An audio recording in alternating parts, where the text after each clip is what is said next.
What's up, Guardians? Peace and Grease here, and let's talk about Act 2 Revenant. Specifically, let's talk about Contest of Elders. Now, if you recall from my Act 1 review video, I mentioned how excited I was about Act 2 for this reimagined Prison of Elders, because I enjoyed Prison of Elders in D1 so much. So the question is, how did Bungie do with this reimagined Prison of Elders? Well, quite honestly, I think they did a pretty damn good job. It's a fun activity. It is. It's a fun activity. Particular credit needs to be given to the map design team, because I've seen what you're doing here. What they've done in some of these cases is they've taken some of the original maps from the Destiny 1 Prison of Elders and they said, okay, what would this map look like in 5 years, into the future, from D1 to D2? How would it age? How would it change? Superb work. I love that attention to detail.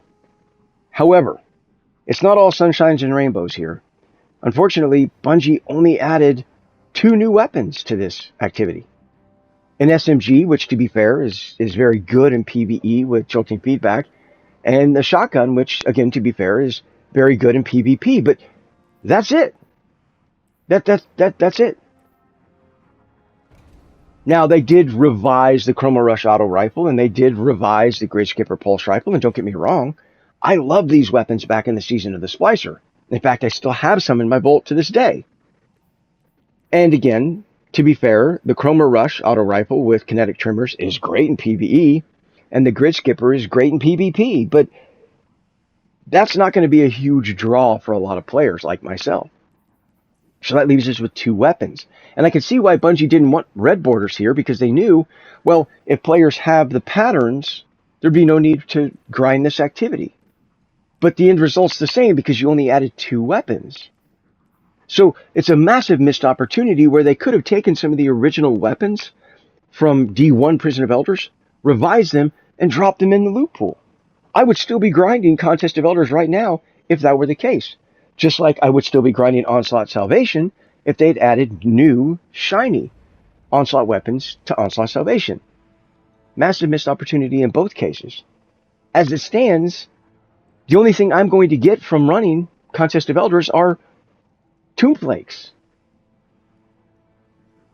I'm sorry, but it doesn't excite me. It just doesn't.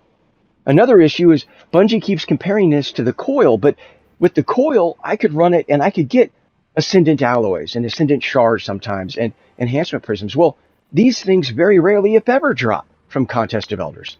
And I don't know if anybody else has noticed it, but if you have Warden's Favor times 3, and you have the 3 chests there, the left chest never drops anything. I thought it was a bug or a glitch, but we've had Act 2 at this point long enough that, well, it's clearly not a bug or a glitch. This is the way that Bungie wants it. Why have a chest that doesn't drop anything? At the very least, it would be a prime candidate to add Ascendant Alloys and Ascendant, Shards and Enhancement Prisms to it. So, despite all of those things, however, I'm still standing here saying that I still think it's a damn fun activity. The problem is I don't think there's a lot of players playing Contest of Elders prior to Iron Banner, and I don't think there's going to be a lot of players playing it after Iron Banner, because Bungie knows as well as the rest of us, loot is a major driving force for players in this game. We only added 2 weapons. Once they get a decent roll on those 2 weapons, they're done. There's no reason to run it. I only run it if I'm bored and I don't have anything to do. I just play it for fun. I don't get anything from it. Now, for Act 2, they did add more field work and they did add more tonics if that's what kind of trips your trigger. All right. Again, I've said it before, I'll say it again. Ido, largely irrelevant. Ever since Bungie reallocated her weapons to Onslaught Salvation. Like, what's the point? Why would I spend any time leveling her up? Sure, you can get an Enhancement Prism. Sure, you can get an Exotic Ingram, I guess, if you need those things. But other than that, it's like, what's the point at that rate, Now, with all of that being said, I kind of mentioned in my Act 1 review video my opinion on tonics. So, to kind of be clear here, I think my biggest issue with tonics is I have to go over to this table next to Ido, and I have to craft the potion. And then, once I craft the potion, I then have to go over to one of these machines and I have to activate the potion. Then I have to taste test the potion. Then I have to imbue the potion. Why can't I just craft these tonics from orbit? Or if I'm on the tower, why can't I just craft them wherever I'm at? Why are there all these extra steps? And don't get me wrong, I think that the animation team did a great job on the animations, right? You taste test a tonic. Oh, my guardian's turned into a patch of flowers or a chicken or Captain Jacobson. It's hilarious the first 3, 4, 5, 600 times you see it. But yeah, I mean, anything gets old after a while, right? So needless to say, I would like to just be able to craft them from orbit. Again, I love the idea of being able to focus certain weapons or armor or subclasses or builds. That's awesome. It is. But I would really like to just be able to craft these things wherever I happen to be at. If I'm in the middle of Prison of Elders, oh no, or Contest of Elders, I should say. Oh no, I'm out of this potion that I want. Let me craft one real quick. Boom, done. Okay, let me take it. Right? Now, with that being said, let me say this. Do you see it, Guardian? I would say probably one of the top 10 greatest cinematics of all time for Destiny 2 in this act. It is superb. The cinematics team, amazing job.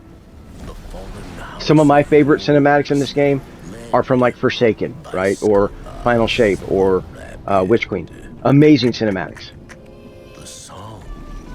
This cinematic is up there with them.